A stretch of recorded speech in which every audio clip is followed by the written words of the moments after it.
चीज़ों से क्या होगा? तमाम ऐसे लोग हैं जिनका कहना है कि एक्सीडेंट आप क्या बिल्कुल सडन किया गया है। तो हम 2 दिन से स्टोरी देख रहे हैं, जबकि अगर मैं वास्तविकता बताऊं तो हमारी जनवरी तक की 2 ट्रांजैक्शन 2 पेमेंट हमारी जनवरी में भी आई है।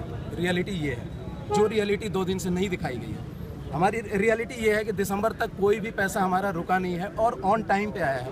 जिस दिन कंपनी ने, अनुभव मित्तल जी ने जिस दिन कमिट किया है उस दिन दिया है। आगे जब वेबसाइट पे जो काम चल रही थी उसके बाद उन्होंने प्रॉपरली अपडेट किया था कब पैसा आएगा, उसकी हम लोग इंतजार भी कर रहे थे और हमें कोई उस बात की कोई तकलीफ नहीं थी। जब सबको पैसा मिल रहा है, हाँ, और सबका पैसा इन्वेस्ट भी हो रहा है, हाँ, आ भी रहा है, जा भी रहा है जी, तो उसके बाद ऐसी क्या चीज़ें आपको लगती हैं जो उनकी गिरफ्तारी क्यों?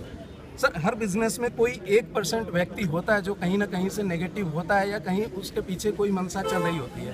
उस मनसे की वजह से किसी कॉर्पोरेट के ऊपर निशाना लगाना बिल्कुल ही गलत है और वो मुझे साफ दिख रहा है कि हम लोगों की जो रेगुलर कमाई एक जरिया था उसके ऊपर किसी ने गलत नजरिए से उस पर दावा बोला है।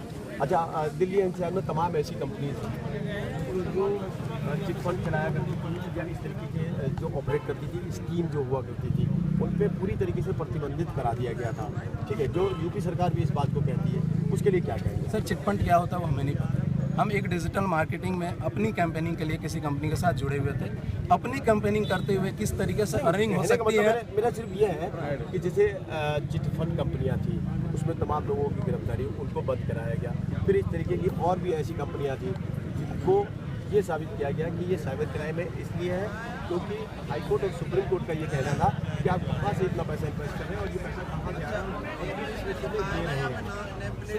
मैंने आपको अभी पहले भी मैंने आपको बताया कि चिटफंड कंपनियां क्या करती थी या क्या कर रही हैं, उसी से हमें ना तो उस बारे में जानकारी है, ना हमने उस चीज़ को जानने की कोशिश की। हम जिस कंपनी से जुड़े हुए हैं, हमने अपनी कैंपेनिंग करी है। कंपनी ने हमें कहा कि आप लोग आप कंपनी से संतुष्ट हैं? हम चिटफंड के बारे में सर आप बार मीडिया में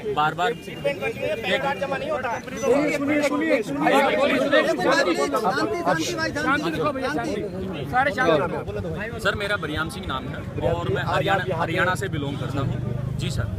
अभी आप कहाँ पे आए हुए हैं और किस लिए आए हुए हैं? सर मैं नोएडा सेक्टर 63 F472 के सामने खड़ा हूँ।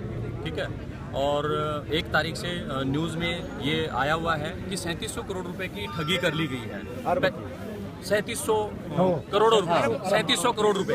ठीक है, 3700। पहली बात तो ठगी कहाँ हुई? ठगी कंपनी के पास में प्रॉपर अपना डॉक्यूमेंटेशन है, जो भी बिजनेस पर्पज से जो इसके पास में पैसा आया है उसकी इनवॉइसेस है, किस किस व्यक्ति ने पैसा दिया है और किस पर्पज के लिए दिया है। वो इवन यहाँ तक कि जो सर्विस टैक्स है वो अप टू डेट है।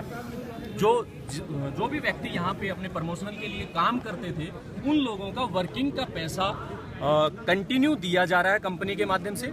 और लास्ट उन्होंने प्रोसेस किया 25 जनवरी को, इन्होंने जो भी वर्क कर रहे थे उनका जो भी वीकली जो पे आउट था उनका पे आउट दिया गया है due to some technical bank की तरफ से और सॉफ्टवेयर की टेक्निकल वजह से। आप कुछ भी कहें, जैसे कि 8 नवंबर के बाद से नोटबंदी हुई, बैंकों ने अपने सॉफ्टवेयर में बहुत सारे चेंजमेंट किए हैं। इनकी गिरफ्तारी जब हुई, जिसमें सिंगर जी को गिरफ्तार किया गया, टेक्नीशियन को गिरफ्तार किया गया, पुलिस उसके बाद ये कहती है कि इनके ऊपर ये आरोप है कि ठगी के साथ साथ ये इस कंपनी को बंद करके ऑस्ट्रेलिया शिफ्ट करना चाहते हैं। ऐसा कुछ भी नहीं है। और जो ये लोग ये कह रहे हैं कि इन्होंने दूसरी कंपनी का नाम बदल लिया है, दूसरी यूनिटें खड़ी करी। आप मुझे बताएं कि बिजनेस करने के लिए दूसरे एम्पायर खड़े करना गलत बात है क्या? अपने परिवार के अंदर ग्रोथ करना, अपने सोशल फैमिली के अंदर हम ग्रोथ करते जा रहे हैं। और मैं ये नहीं कहूँगा कि आपके बीच में कि कहाँ सोशल मीडिया कहाँ कौन से बिजनेस को कहाँ डिस्टर्ब कर रही है और उससे कैसे लोग तड़फड़ा रहे हैं। एक ऐसी लॉबी जो तड़फड़ा रही है कि ये सोशल मीडिया में इन्होंने कर क्या दिया। बिजनेस मॉडल जो बिजनेस मॉडल विदेशों में चलता आ रहा है और जो लोगों के इनकम ऑफ सोर्स के लिए बना हुआ है। आप मुझे बताइए कि घर पे बैठे हुए मेरे को काम करने से पैसा मिल रहा है, मेरे को रोजगार मिल रहा है, क्या वो गलत है? आज इनको ऐसा लगा कि इस तरीके से इन्होंने बहुत बड़ी ठगी कर दी गई। इनके पास में एक छोटी सी रिपोर्ट आई कि 57,500 रुपए दिए और कंपनी ने ये कहा कि आपको वर्किंग मिलेगा और उस वर्किंग का पैसा मिलेगा। आप इस गिरफ्तारी को क्या मानते हैं? गिरफ्तारी को मैं टोटली ये मानता हूं कि एक लॉबी इससे परेशान है और वो लॉबी षड्यंत्र के तहत ये सारा का सारा किया धरा है और डॉक्यूमेंटली उनके हाथ में कुछ भी नहीं आया है कि कंपनी में कहीं पे नुक्स निकाल सकें। और देखो पेमेंट का कोई इश्यू नहीं है, क्योंकि पेमेंट डिले हो गया उसके लिए कंपनी की तरफ से जवाब मांगा जाना चाहिए था कि भाई आप डिले कर रहे हैं, लोगों का पैसा डिले क्यों कर रहे हैं। यदि हमने फ्रॉड किया है तो हम कभी भी, हम का मतलब मैनेजमेंट कभी भी 1 नंबर में पैसा हम आपका नहीं लेते, हम आपका कैश में पैसा लेते। और इवन यहाँ तक लोगों ने ये बोला कि हम इन्वेस्टमेंट दुगना करने के लिए यहाँ पैसा डाल रहे हैं, कंपनी ने उनकी आइडिया तक ब्लॉक किए हैं, क्योंकि हम सोशल मीडिया को प्रमोट करना चाहते हैं और सोशल मीडिया आम आदमी की ताकत बने।